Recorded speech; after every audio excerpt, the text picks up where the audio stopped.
and I was there only for 1.5 days, and then in Auschwitz-Birkenau. What is the scariest thing you saw in the concentration camp? Yes, there was this one incident that to me was, for me personally, maybe for others, but for me it was something so extraordinary. And this is on the death march. Every morning they would put us either in a forest and we had to lie with our head down, or in a barn, and they would lock us into a barn. And one day, it was still on the German side of the border, we were locked into a barn. And then the next morning, and they never let us out before it was very bright light. So they let us out and they started counting us, you know. They counted in the evening, they counted us in the morning. And one person was missing. The person that was missing was always like the master of the SS. And his biggest kind of like, almost like a father, was a corporal who was dead, who was about 55 years old, who was a grandfather. And he had, it's very interesting, he had a big gun with a wooden handle. I never saw a gun like that before.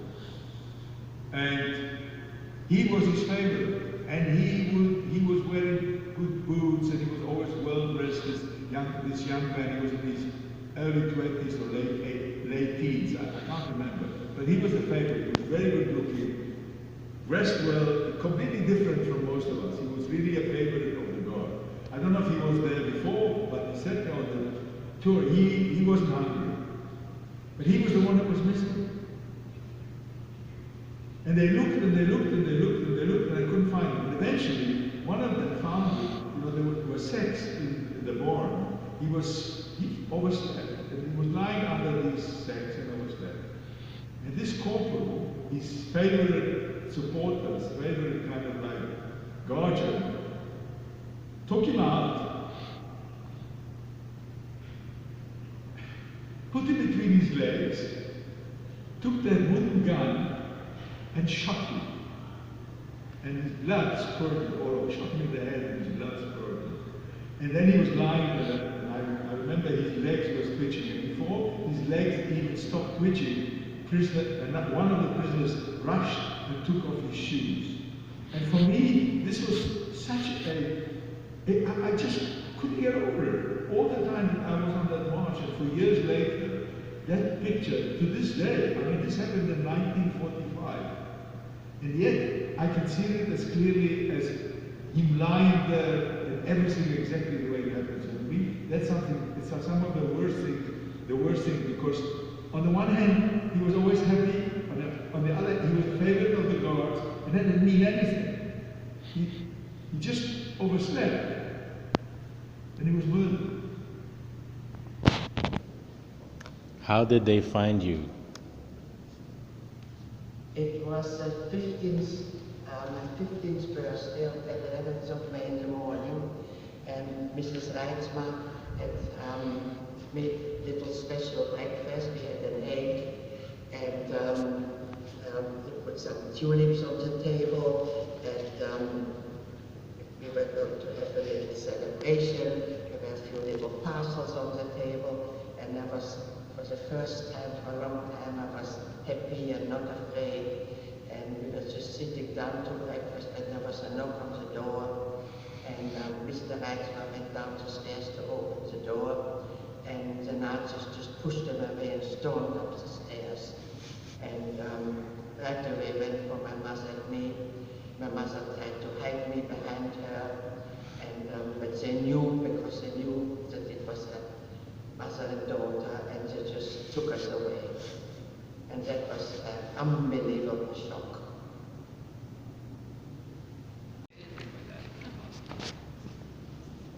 How do you feel about Germany today? What I feel about the Germans today is different from what I felt about the Germans soon after the war.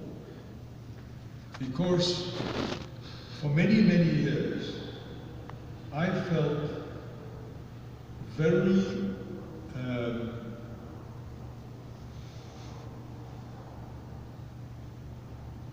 actually fearful.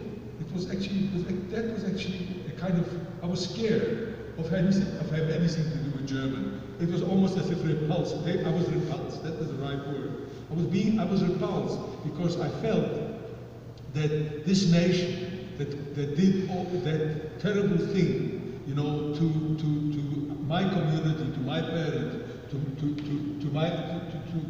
all the Jewish people that they murdered and what they, you know, terrorized and tortured. So I could keep track with it, and I really tried. I felt repulsed, and I felt that they were ugly.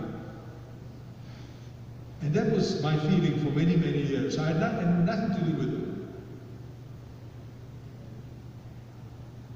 But so much so that when I was offered reparations as a Holocaust survivor, in the beginning, I said, I don't want blood money. I don't want anything to do with Germans. I don't want any blood money.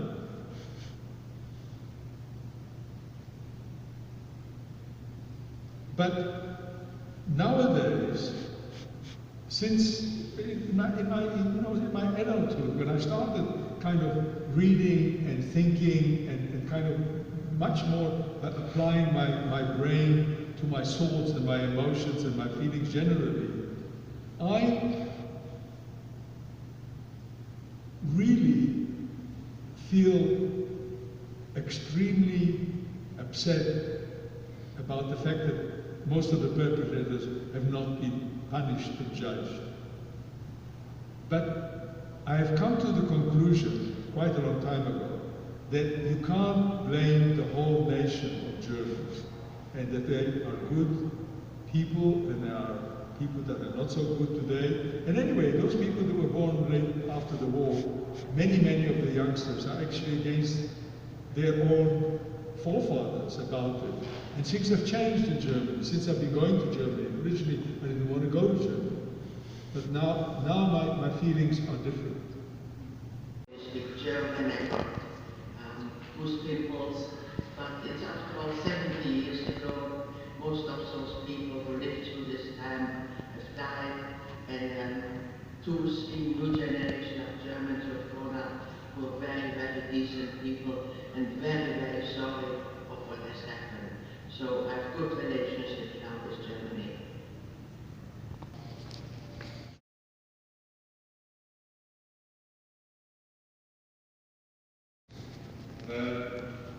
My only contact with prisoners were either German couples or Polish couples or Stubelminister, you know, in Majdanek. In Skarżysko, I was in contact with both, but they were laborers or workers that would come in on a daily basis. And I personally never experienced any kindness from any of them, but I believe there was. I do believe, because the women and some of the other men, people from the area, had relationships, and I knew about it in the camp, that they would like have given them things before they came to the camp, and they would go buy bread for them and bring them and so forth and so on. But I personally didn't experience anything.